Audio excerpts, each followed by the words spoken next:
Sam Seder, Emma Vigeland on the Majority Report. Pleasure to welcome back to the program Jacob Silverman, co-author of Easy Money, Cryptocurrency, Casino Capitalism, and the Golden Age of Fraud.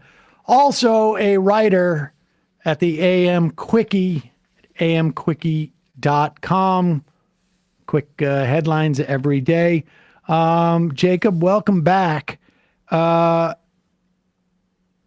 I think since the last time you were on the program, maybe it was talk about the book, I can't remember. It seems like all these guys took all that money in this Bitcoin run and converted it into politicians and essentially just basically bought politicians with it. They were the second biggest spender of the crypto industry in this election cycle after, I think, oil and gas. Mm-hmm. Yeah. And for a lot of it, they were, neck and neck, and Fair Shake, the main crypto pack, was raised something like $140 million. Despite the industry not really doing very well in the last couple of years or really becoming very useful to the general public, they have more money than ever to spend on politics. And let's just, sort of like baseline that comment you just made, because the idea with cryptocurrency was that it was going to be a currency. And now it just seems like, and to be fair, if we had taken crypto, if we had taken Bitcoin, like somebody wanted us to like 10, 12 years ago for our membership, I don't know how much we would have, but it would be worth a lot of money. But also, if my mother had not thrown out my baseball cards and the first edition of Firestorm, which I had as a DC comic, that would also be worth a lot of money, right? I mean, it's not a currency, but it's a speculative like commodity. Yeah. Is it even a commodity, or is it more like just like a collectible? Well, the CFTC calls it a commodity for regulatory purposes, but the economic argument I've heard is that it's not an input like oil or gas or corn or things that we normally think of as commodities. You can't turn it into something else or use it for any purpose besides really the speculation that you're talking about. Well, to be fair, you could use it for money laundering, drugs. And that turns out to be it's one real use case. I mean, despite what there are lots of ways that the crypto industry denies this or says, of course, the US dollar is used for lots of money laundering. But the main use case still for crypto is that it's incredibly useful for transporting value across borders for money launderers, drug cartels, and groups like that. Particularly Tether, right? Particularly yes. to just... What is Tether? Well, I mean, Tether, isn't that the cryptocurrency that is the shadiest? And it's also the one that Cantor Fitzgerald has the greatest amount of holdings in, and now he's going to be tell us about Tether. Commerce secretary. Sure. Yeah. So Tether, it's sort of like the company that makes the crypto tokens that kind of act like the chips at the casino. And one way of thinking about it is what if one company made the chips used at every casino in Vegas? So the main token that they distribute is called Tether or USDT. It's pegged to the dollar. It's called a stable coin. So it's supposed to stay at this $1 peg. And it's sort of like a digital dollar. I mean, some people in law enforcement think that it actually is counterfeiting the dollar by making this sort of digital fake dollar. And so large institutional investors or perhaps other shady people we don't really know about buy large quantities of Tether, supposedly using US dollars from the company, and then sell it into the market. And a lot of people use Tether, whether it's to launder money or to use it to buy other crypto on exchanges, because it's a lot easier to move it around from exchange to exchange or to make transactions with it than it is to try to connect your legitimate bank account. But Jacob, I was told that cryptocurrency is a way to combat the inherent volatility of the United States dollar and fiat currency. Why would you need a cryptocurrency that's tethered to the price of the US dollar if that were the case? Well, the new line from the crypto industry, especially as you have Howard Lutnick, who is from Cantor Fitzgerald, which is the big US sort of financial partner of Tether. And the new line is that Tether actually perpetuates dollar hegemony, where they're actually extending the usage of the dollar into other places, especially, those other places tend to be countries with high inflation or unstable monetary systems, and places where cartels and terrorists and kind of other bad actors work, or sanctions evaders, whoever else. So I don't know if we want the dollar extended to those places, much less being distributed by a private company that is based out of the Caribbean, whose founder hasn't really been seen in public in years. It's also banned from doing business in the state of New York. One thing that I've really wondered about actually is how can Howard Lutnick and Cantor Fitzgerald do all this work with Tether? They're now invested in the company. They own a piece of Tether. They manage billions of dollars in treasury funds for them. But how can they do that if this company is supposed to be banned by the New York AG from doing business here in New York? So wait a second. Tether is pegged to the US dollar. It is a digital currency. How is that? I mean, and you know, I get, I'm open to being mocked because I don't fully understand this, but how is that conceptually different than, like, I don't know, Venmo? Like, I mean, Venmo, I understand is a process, but I'm not actually, you know, if I Venmo Emma 10 US dollars, you know, I'm not actually handing her 10 physical dollars. I've got Venmo has some type of representation of some Venmo currency that is pegged to the US dollar, and they just happen to call it the US dollar, and they give it to Emma, and they take, you know, a little cut for the service of me transferring that. How is Tether different? Well, with Venmo, it's regulated in the United States, and there's some assurance that when you send money, that actually is going to happen, and that's connected to real dollars to your real bank account. Tether, there's a widespread belief, and it's been cited and proven in some court cases that in the past they've printed or minted Tether without actually having the dollars backing it. So if you have an offshore money printer, I mean, the temptation is to just print money. They claim that every time they mint $1 billion worth of Tether, which they do a few times a month, that someone is giving them $1 billion real US dollars, and they have that in the bank so that if anyone wants to redeem Tether, they can give back the US dollar. So I think the real difference here is you have no guarantee that there's actually any money behind this, and it's just this parallel offshore unregulated. But wait. But how is this different than basically, in terms of like liability and risk factor? How is it different than like all of these securities that we created in 2008 that were, loans from banks? I mean, it's like a loan from a bank when it's not dollar for dollar in the bank. Like, their capital requirements are 10% of whatever it is that they're out there loaning. So they are loaning $100 and they only have 10 actual dollars in the bank. Mm-hmm. And, the capital requirements was a big issue in the financial crisis. With Tether, they're saying we've got $100 in the bank, but we don't really have to prove it to anybody, and we're not regulated, so there's no regulators coming by to see, because it's possible they have no monies in the bank. Yeah, they claim to be very profitable. I mean, they claim to be one of the most profitable companies in the world. It's gotten a little absurd.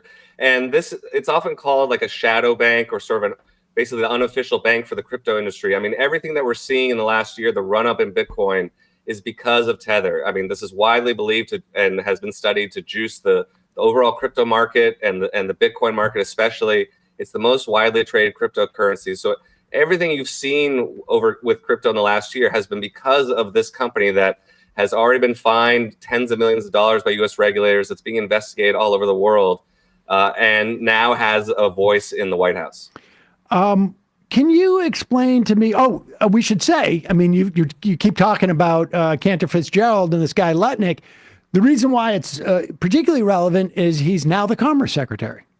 That's right. Apparently, also he's going to have some authority over the U.S. Trade Office, but I'm not as familiar with that. But he lost out to be Treasury Secretary. I think that was a scary proposition for a lot of people. I mean, the cryptofication of the Trump administration is well underway, but that would have been sort of another level, that a guy connected with a company that facilitates money laundering all over the world was going to be Treasury Secretary.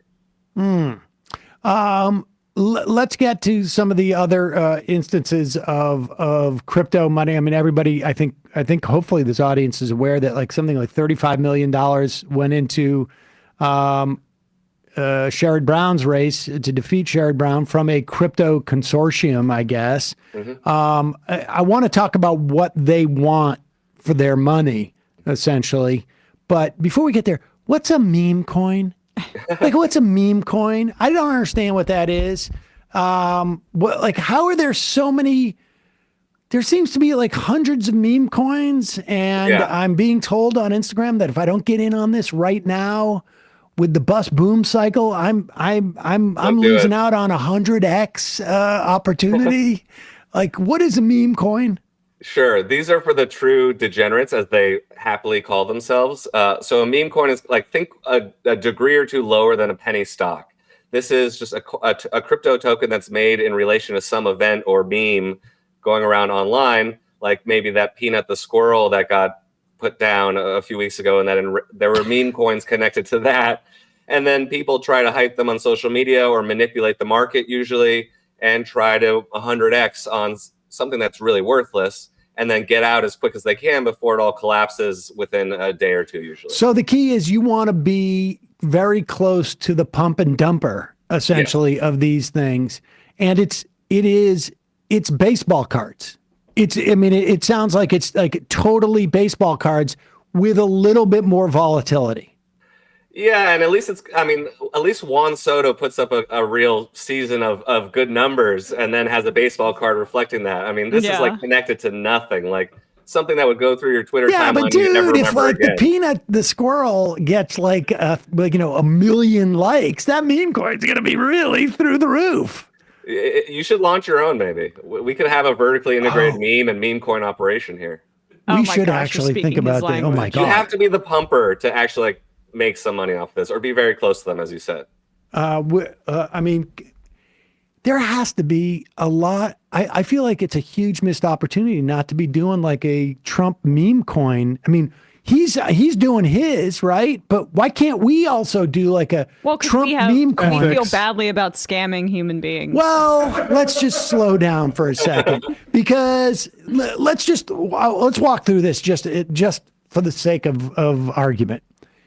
Let's say we were to issue a Trump meme coin, right? Like, and the image would be like Trump with, like, I don't know, Joe Rogan's body, and Trump's head. And we put it out.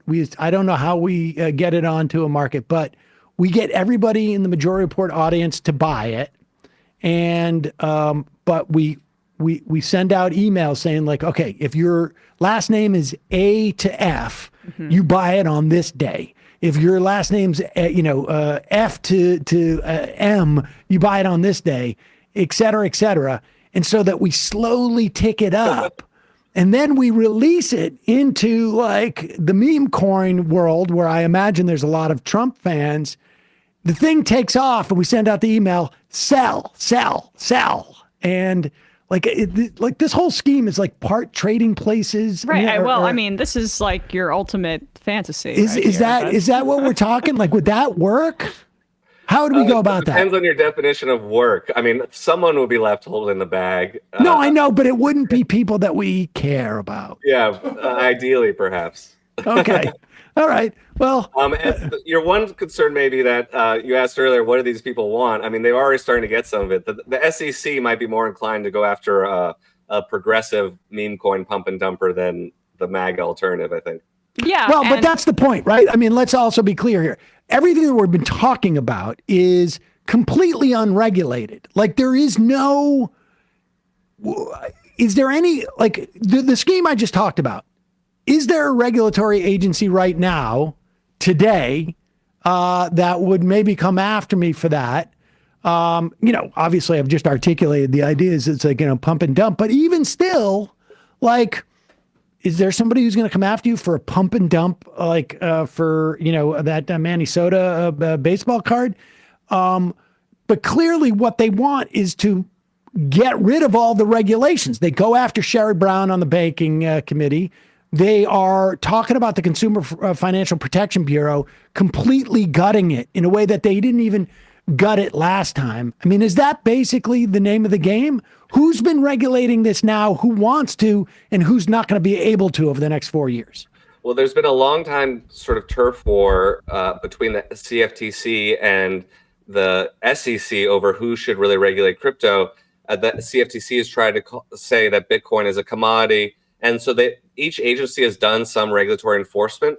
The thing is, actually, over the last 4 years, especially, the SEC under Gary Gensler has done some of the kind of things that you're sort of referring to. Like if we did that kind of scam, let's say if we scam people out of a couple $1 million, the SEC might come in and charge. Let's not use the word scam, all right? Because I just want to say, like, if we do that type of project, there have been cases, especially with influencers and celebrities, people not like us at all, but like the Paul brothers and even Kim Kardashian, where they have gotten dinged for fraud or for sort of related financial crimes, usually in a civil lawsuit, and then they settle with the SEC. I mean, there has been some of this enforcement going on. It's been a little scattered, and the crypto industry hates it, and they don't accept it. They don't even accept that existing securities and financial regulations might actually apply to the crypto industry with some modern interpretations.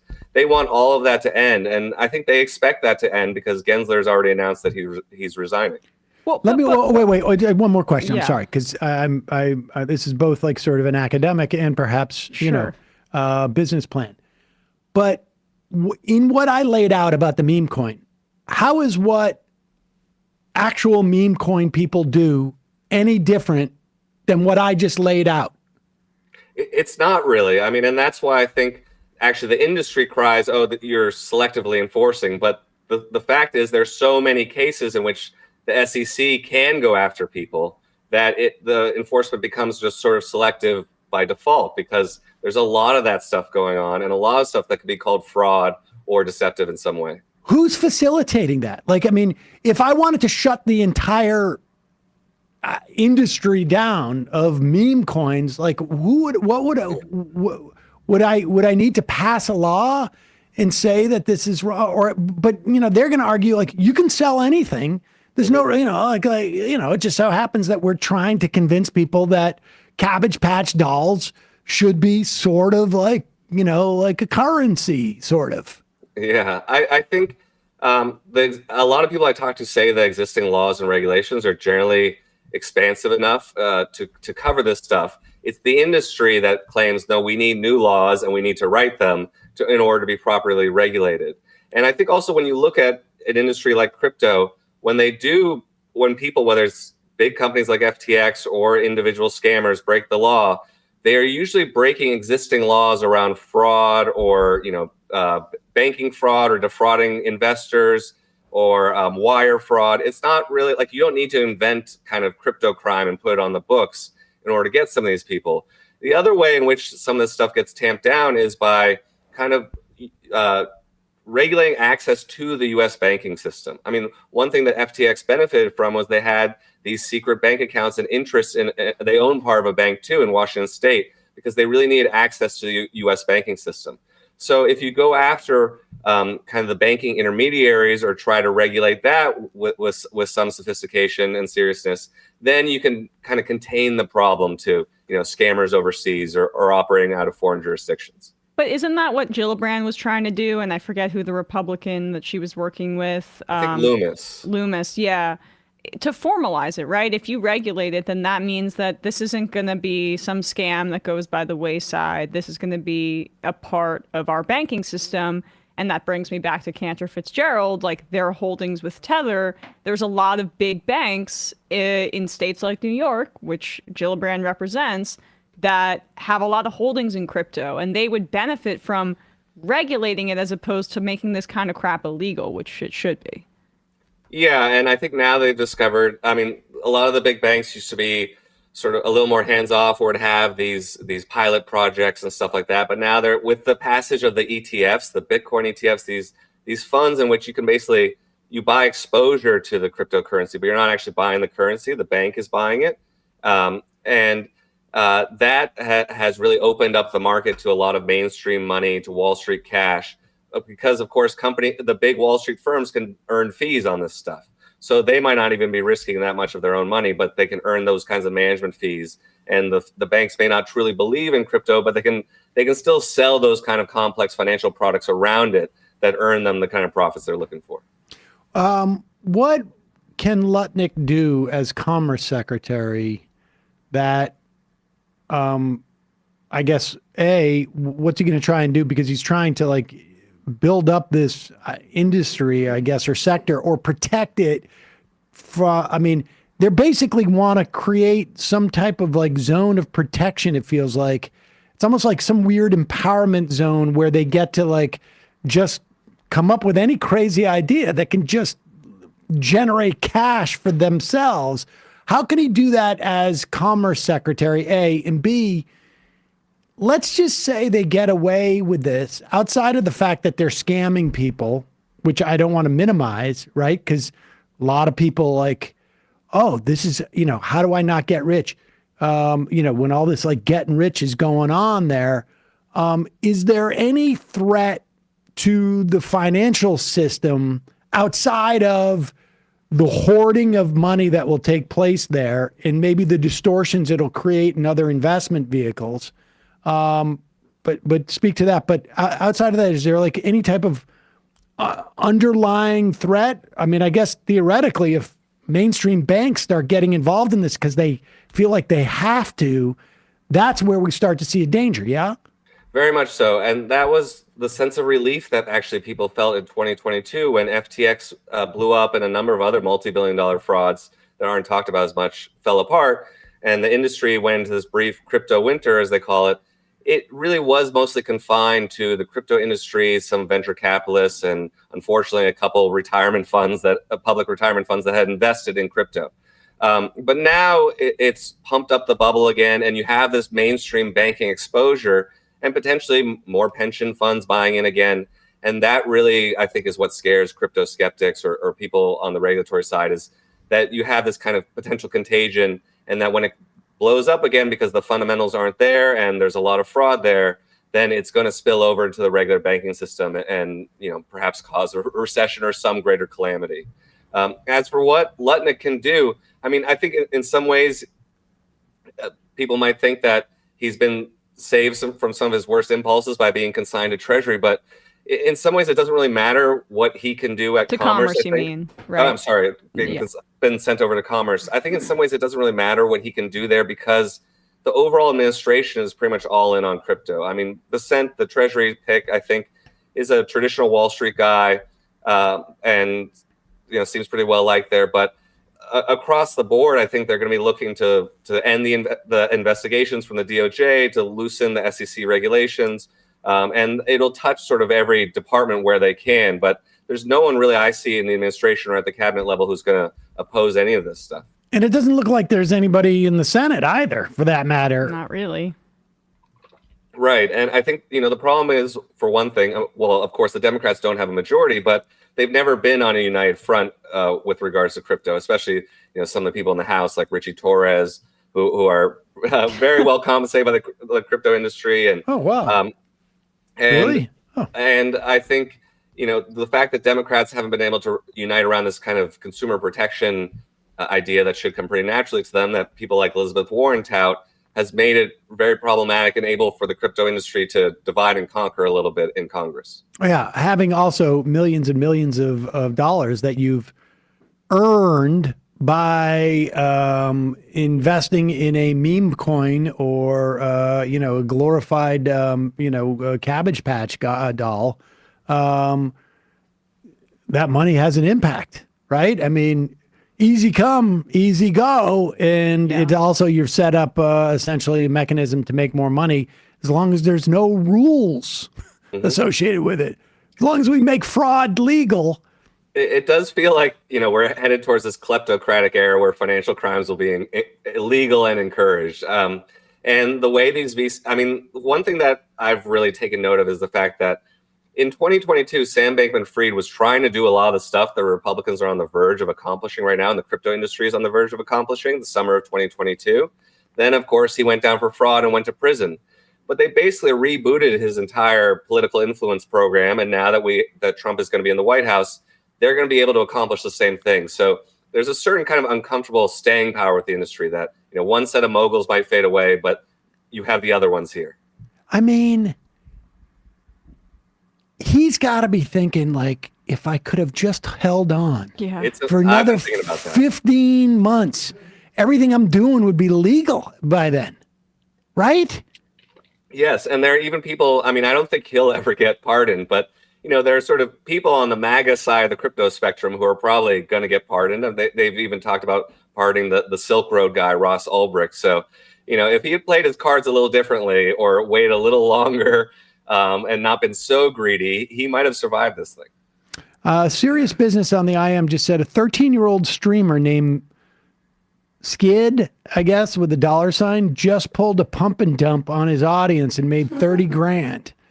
That's low stakes stuff. You can't sell out your audience. Yeah, but I mean, for a grand. 13-year-old, I feel like that shows a lot True, of like grit true. and It's a lot more than allowance. He might be read the precocious rest in of the that IM. regard, He but- did the rug pull on camera and celebrated. yeah. I mean, after scamming his audience, is this who we want to turn into? Is this who Trump is turning us into, Sam? He'll be back, I'm sure, with another one. Well, I don't think we would do it per se. We would just create some 13-year-old streamer to do it. And Jacob, I mean, you're really pretty well situated to come up with something. That's the memoir, right? I could be a patsy for some kind of scheme. Never mind the patsy. I mean, you should be. You're gonna. He wants to put you on the front lines, and I'm glad this is what came out of this conversation. Is Sam wants to get in on. I mean, but this is the mainstreaming of like a scam economy. It seems like, and the reason why they spent all this money had nothing to do with, I want this policy or I want that policy. They just want all the laws and regulations, which are laws and criminal and civil, to be rolled back essentially, so that there's no agency that's responsible for coming after them, or that to the extent that they can get any type of law passed, it basically says you can do whatever you want, and now it's codified, so off to the races. Yeah, I mean, and that's the thing that's kind of troubling about the whole political influence campaign that they've run over the last year, is that they don't really believe in anything except for crypto and money and getting rich.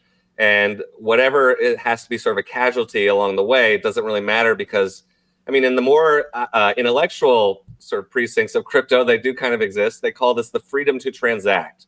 They just want the freedom to move money however they want to. And sorry, you're about to have a cat go across the screen, but and they want to be able to do that. Cat meme coin. Yeah. They want to be able to move money because they think that's a right as important as the First Amendment. Sort of every right is downstream from the freedom to transact. And that's how some of them talk about it. The more vulgar ones just say, it's my money. I want to do what I want with it. And they don't really have political concerns beyond that. Jesus. Well, the big problem is going to be how much banks start to wade into this, like more like vanilla banks feel like they have to do this because everybody's making money and they're not. And it's going to end up devaluing them because their competitors are going to be doing this. And then we're going to start to put the whole financial system at risk for these people who are going out and basically, modern day tulipping the whole thing. Mm-hmm. Yeah, it's unfortunate that you can sort of see that there's going to be a rush to do all this and to, again, just pocket those fees and sell services on behalf of Wall Street. The crypto industry itself is kind of used to a very rapid and big boom and bust cycle, but this is not a kind of pattern and that we want to impose on Wall Street, which already is, a risky form of gambling. Jacob Silverman, co-author of Easy Money, Cryptocurrency, Casino Capitalism, and the Golden Age of Fraud. You may have to do a volume 2 soon. Well, there'll be a little bit in my next book about some of this stuff. All right. Also, Jacob does the AM Quickie half of the time at amquickie.com. Thanks again, Jacob. Really appreciate it. Sure. Glad to do it. Hey, folks, don't forget to hit the subscribe button and check out our daily show. We do it every day at 12 p.m. Eastern for about 2.5 hours. We even take phone calls. You should check that out.